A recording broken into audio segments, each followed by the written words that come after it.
Next contestant आ जाइए।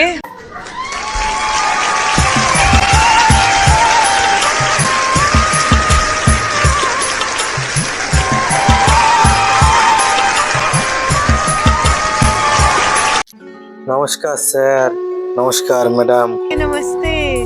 क्या नाम है आपका? আমার নাম স্যার ম্যাডাম গোস্ত বাউল। वाह, क्या बात है। कहाँ से आए आप सर? আমি এসেছি স্যার সেই অনেক দূর কলকাতা থেকে। কলকাতার বলতে কলকাতা থেকেও একটু অনেকটা ভিতরে নদিয়া একটি জায়গা, জেলার নাম। সেইখানের একটি গ্রাম থেকে খুব কষ্ট করে আজকে এই আইডল মঞ্চে এসেছি। आप यहाँ क्या करने आए? আজকে স্যার আমি এখানে এসেছি আপনাদেরকে একটি বাউল গান শোনানোর জন্য। তো গানটি শোনানোর আগে আমি আপনাদের কিছু বলতে চাই যে আমাদের এই জীবন যে বাউল জীবন, কি করে আমি এই বাউল হলাম। আর আগে আমি কিন্তু বাউল ছিলাম না, আগে আমার পরিবার সংসার সব নিয়ে আমি থাকতাম। কিন্তু সেই সবার মন দেখে আজকে আমি এই বাউল ভেষ নিয়েছি, পথে ঘাটে আমি এখন বাউল গান করে বেড়াই। তো আমি কি করে যে বাউল হয়েছি আজকে সেই কথাই তোমাদের বলবো। क्या बात है, क्या बात है। वाह। আমি স্যার বেশি দিন না, আমার এই গান করা শুরু হয়েছে ওই আমার বয়স যখন ছিল 25 কি 26, তখন থেকে আমি বাউল গান শুরু করি। আজকে আমি একজন বাউল শিল্পী নামে পরিচিত, আমার নাম গোস্ত বাউল। क्या बात है। आप गाना सीखते গান শিখি বলতে ম্যাডাম ছোটবেলায় কখনো গান শিখিনি আমি একটি গুরুর কাছ থেকে গানের শিক্ষা নিই, সেখানেই আমি গান শিখি, বাউল গান শিখি। এবং সেই গুরুর কাছ থেকে গানের শিক্ষা নিয়ে আমি দেশ বিদেশে ঘুরে বেড়াই, সব জায়গায় বাউল গান করি। अच्छा। আমি ম্যাডাম একজন ভিখারি, আমি একজন গান করে মানে আমি খাই, যে যা দেয় সেই সব খাই। কোনো জায়গায় গান গাইলে হয়তো আমাকে কিছু পয়সা দেয় বা কিছু খাবার খেতে দেয়, এভাবেই আমি চলি। ये पोटली में क्या है? আর আমার এই পুটলিতে তেমন কিছুই নেই, একজন আমি তো ভিখারি, আমার পুটলিতে কি থাকবে বলুন। গান করে বেড়াই, কিছু বাউলের জামা কাপড় আছে, কিছু ওই খাবার আছে, শুকনো খাবার, এইভাবেই আমি চলি আর এইভাবেই আমার দিনটা কাটে।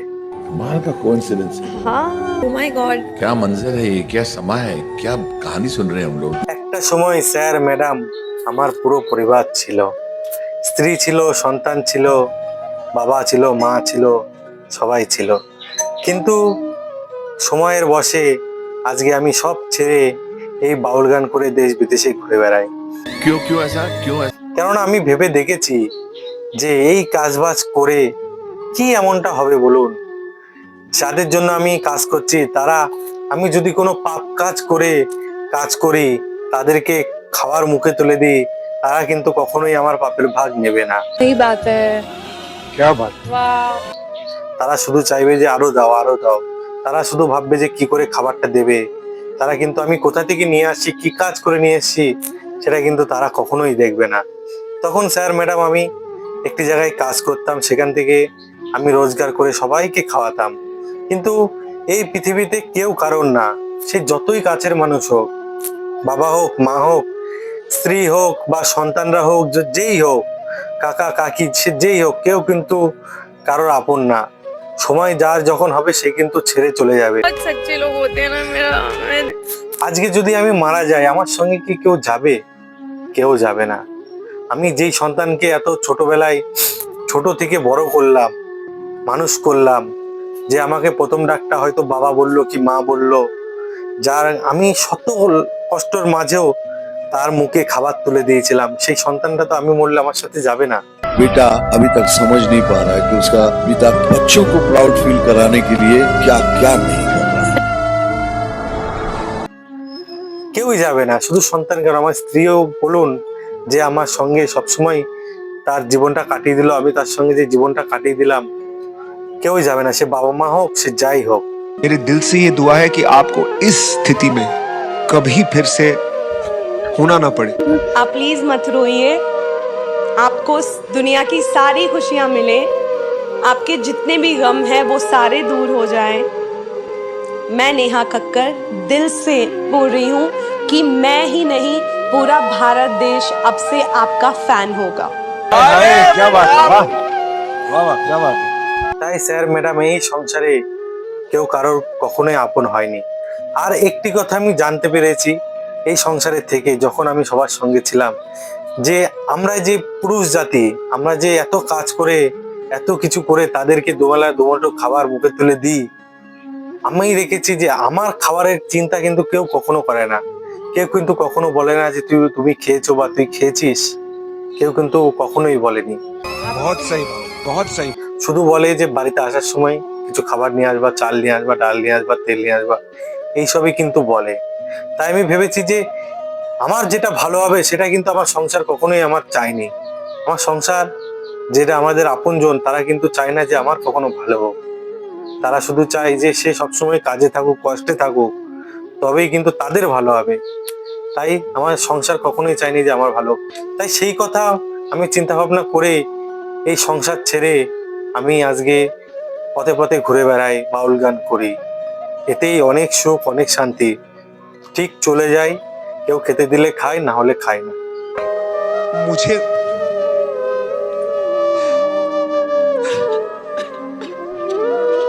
अरे यार, तुम्हें रोते हुए देख के बिल्कुल नहीं अच्छा लग रहा है, क्योंकि तुम खुशियां डिजर्व करती हो, तुम ये डिजर्व करती हो। को देख के मुझे लगता है कि काश मुझ में ऐसी हिम्मत होती।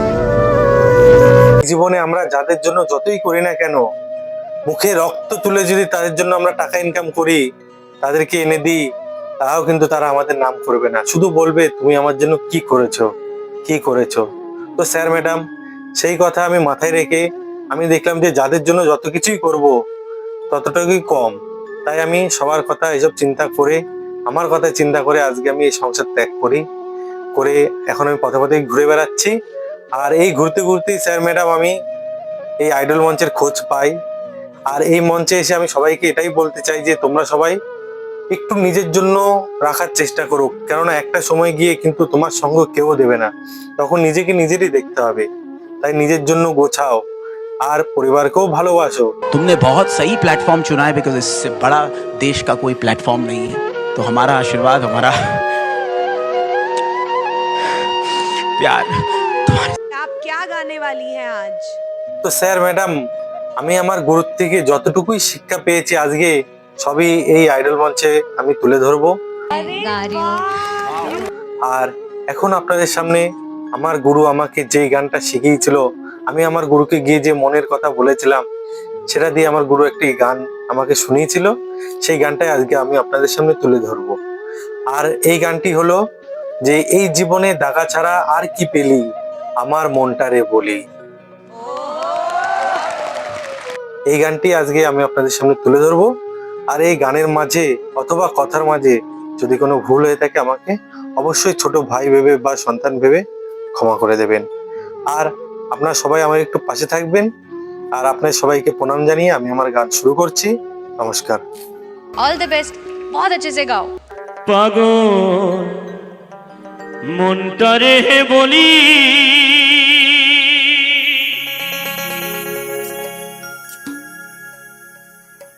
বলি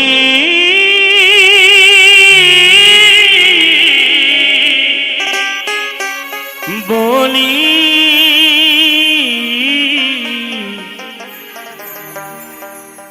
এ জীবনে দাগা ছাড়া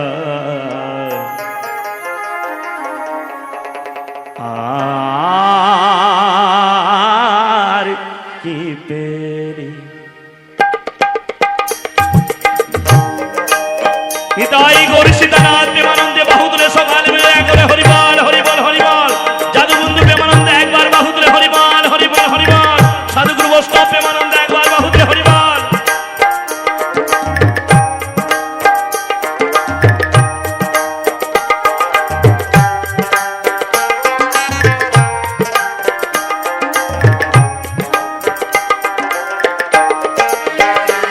আমার মনটারে বলি,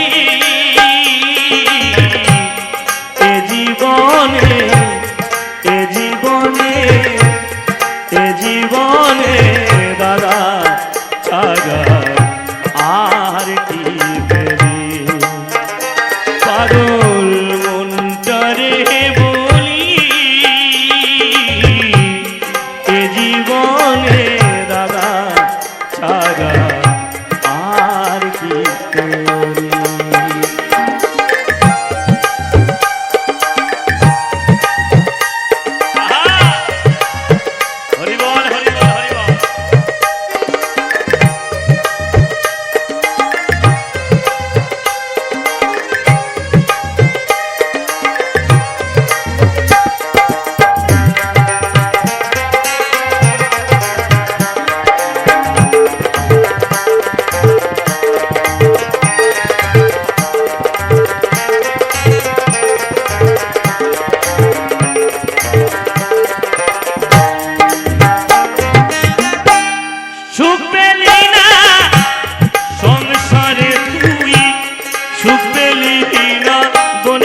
কাকলি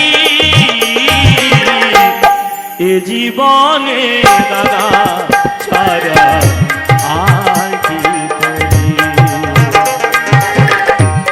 এ জীবনে দাদা ছাড়া আর কি করি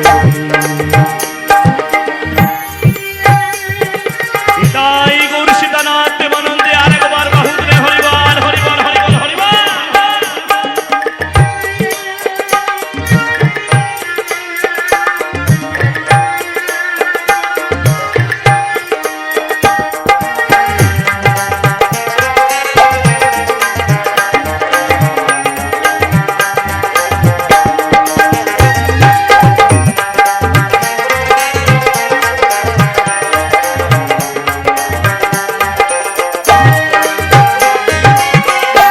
যাকে একদিন আপন ভেবে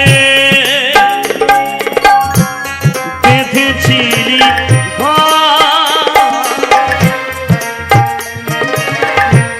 তারি কাছে দাদা ছাড়িলি সংসার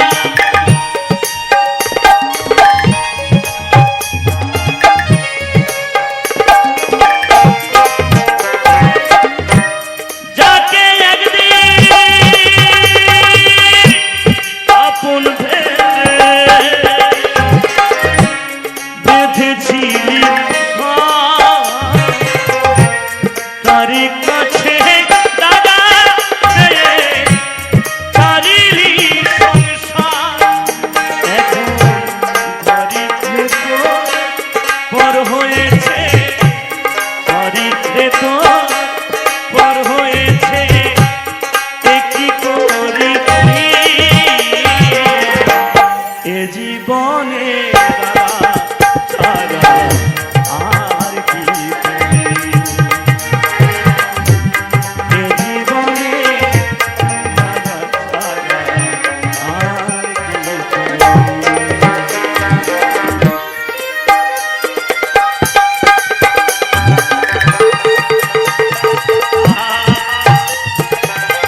দয়াল রে দয়াল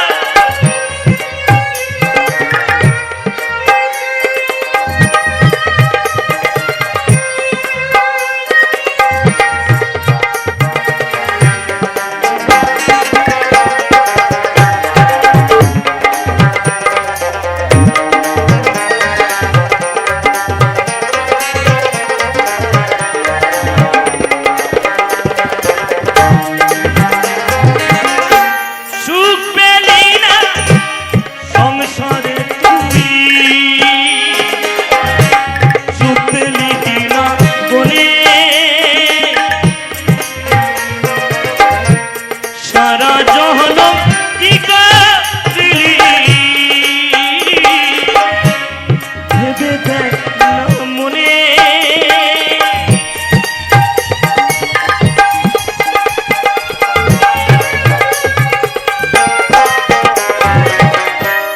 সুখ পেলি না সংসারে তুই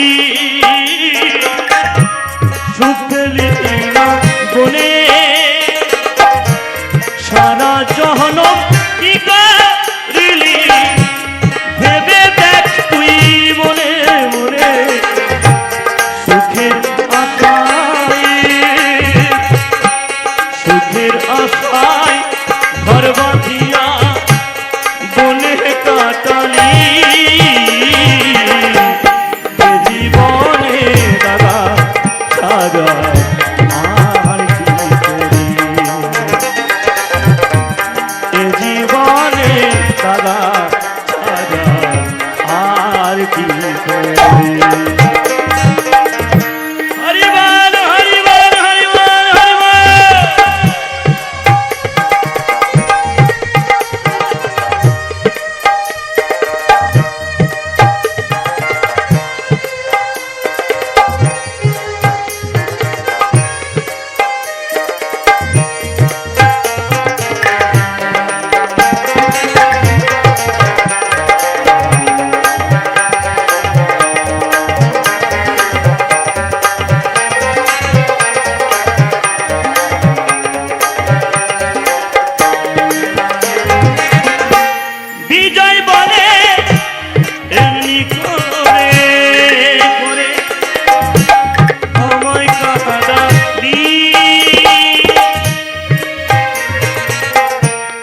সর্বহারা করে আমায়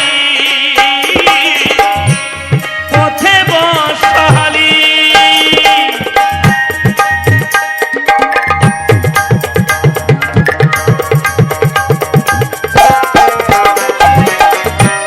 বিজয়ী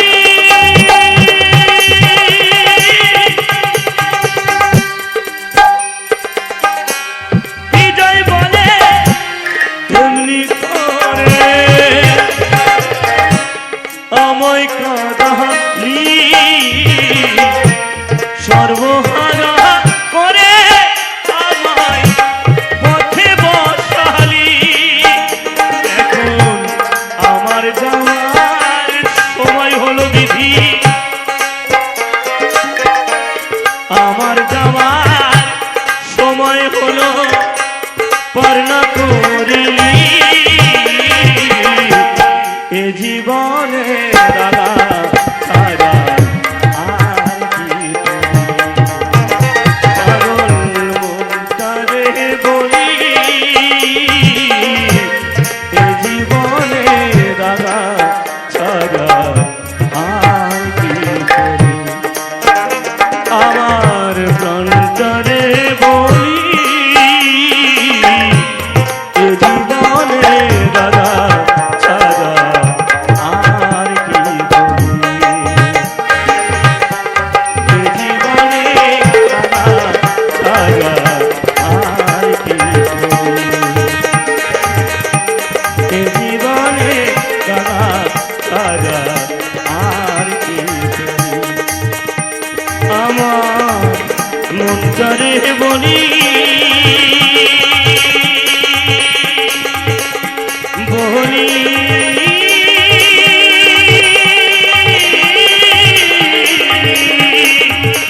বলি।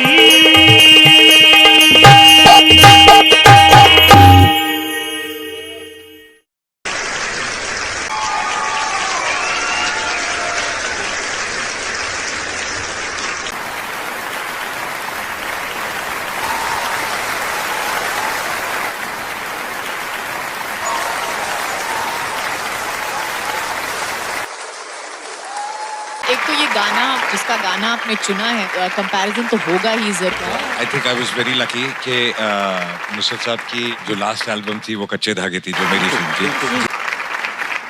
एक्सप्रेशंस बिल्कुल दिल से निकले and it was amazing. For more updates, subscribe to our channel, click the show links and enjoy watching the videos.